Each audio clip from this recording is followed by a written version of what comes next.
स्वामी निगमानंद देवंकर 146तम जन्म उत्सव। श्री श्री 108 स्वामी निगमानंद परमहंस देवंकर 146तम जन्म उत्सव राखी पूर्णिमा तिथि रे पालित होइतिला।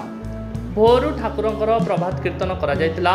परे प्रातः ठाकुरंकर निराजना भोग निवेदन मंगल आरती करा जाई स्तोत वंदना शांति पाठ भगवत गीता गुरु गीता पाठ करा जायतिला। प्रतीक्षा संगीत गान पर ठाकुर को धूप दीप प्रदान करा जाई द्वितीय अधिवेशन आरंभ होइतिला। ଏହି କାର୍ଯ୍ୟକ୍ରମରେ ସଂଘ ସଭାପତି ଦେବେନ୍ଦ୍ର ମହାପାତ୍ରଙ୍କ ସଭାପତିତ୍ୱରେ ସଭା କାର୍ଯ୍ୟ ଆରମ୍ଭ ହୋଇଥିବା ବେଳେ ଗଜପତି କୋରାପୁଟ ଓ ରାୟଗଡ଼ା ଜିଲ୍ଲାର ବହୁ ମା ଓ ଭାଇ ଯୋଗ ଦେଇଥିଲେ।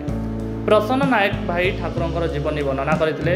ଭାଇ ଓ ମାମାନଙ୍କର ଭାବ ବିନିମୟ ଓ ଝୁଲଣ ସଙ୍ଗୀତ ସାଙ୍ଗକୁ ହୁଳହୁଳି ଶଙ୍ଖ ଶବ୍ଦରେ ଏକ ଆଧ୍ୟାତ୍ମିକ ପରିବେଶ ସୃଷ୍ଟି ହୋଇଥିଲା। ବହୁ ସଂଖ୍ୟାରେ ସ୍ଥାନୀୟ ବୁଦ୍ଧିଜୀବୀ ଜନସାଧାରଣ ଯୋଗ ଦେଇଥିଲେ। ସମସ୍ତ ମା ଓ ଭାଇମାନଙ୍କ ସହଯୋଗରେ ଏହି କାର୍ଯ୍ୟକ୍ରମଟି ସଫଳ ରୂପାୟିତ ହୋଇଥିଲା। Gajapati Vivekananda Behera report Hiranchal live. तेरे एभली किसी गुरुत्वपूर्ण खबर देखा चाहती आम चैनल को लाइक सब्सक्राइब और शेयर करूँ।